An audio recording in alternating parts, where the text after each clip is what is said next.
Halo semuanya, kita bertemu lagi masih bersama Miss Dinda dalam pembelajaran PPKN. Dan kali ini topik pembahasan kita masih sama dengan pembahasan di minggu-minggu sebelumnya, yaitu tentang perkembangan iptek dalam kehidupan bernegara. Nah, subtopik kita pada minggu ini adalah tentang pengaruh positif iptek dalam bidang hukum dan pertahanan serta keamanan negara.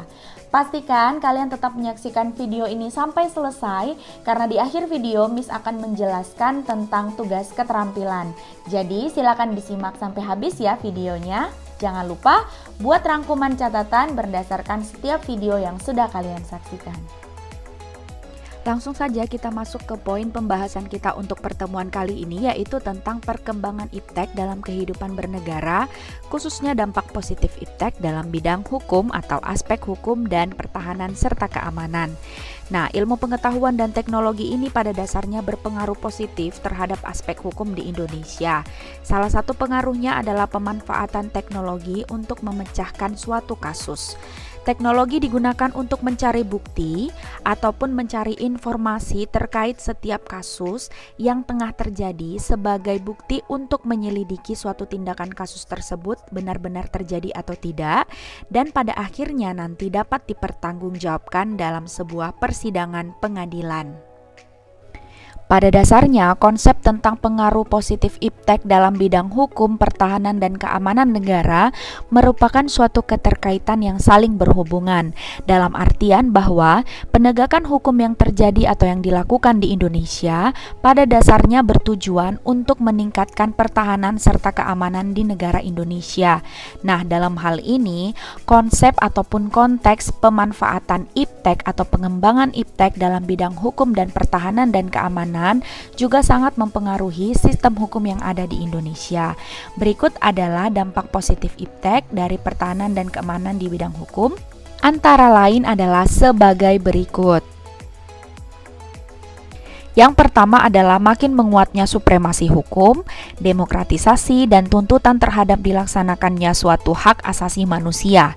Yang kedua, menguatnya regulasi hukum dan pembuatan peraturan perundang-undangan yang memihak dan bermanfaat untuk kepentingan rakyat banyak.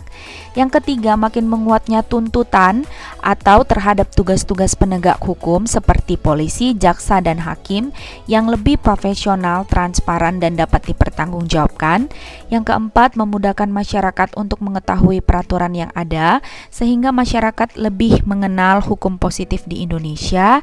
Dan yang keempat, menguatnya supremasi sipil dengan mendudukkan tentara dan polisi sebatas penjaga keamanan, kedaulatan, dan ketertiban negara.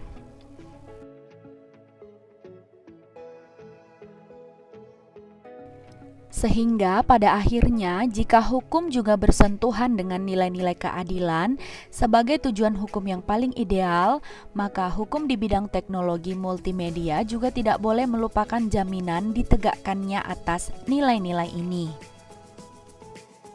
Nah, kalau tadi kalian sudah mendengarkan tentang penjelasan dari dampak positif iptek terhadap hukum dan pertahanan serta keamanan negara, maka untuk keterampilan pada pertemuan minggu ini, tugasnya adalah kalian akan membuat sebuah video berdurasi maksimal 1 menit yang nantinya akan kalian upload ke YouTube. Seperti apa ketentuan dalam pembuatan video itu, silakan disimak dan dilihat di aplikasi Edmodo masing-masing ya. Demikian video pembelajaran kita untuk pertemuan minggu ini. Pastikan kalian tetap mengerjakan setiap latihan dan tugas yang sudah Miss jelaskan dan sudah Miss upload di aplikasi Edmodo, dan kerjakan serta kumpulkan tepat waktu. Dan jangan lupa setiap video kalian harus buat rangkuman seperti biasa ya, karena nanti rangkuman itu akan dikumpulkan minggu sebelum small test. Jadi tetap jaga kesehatan, tetap belajar di rumah. Sampai jumpa di pertemuan selanjutnya. Terima kasih.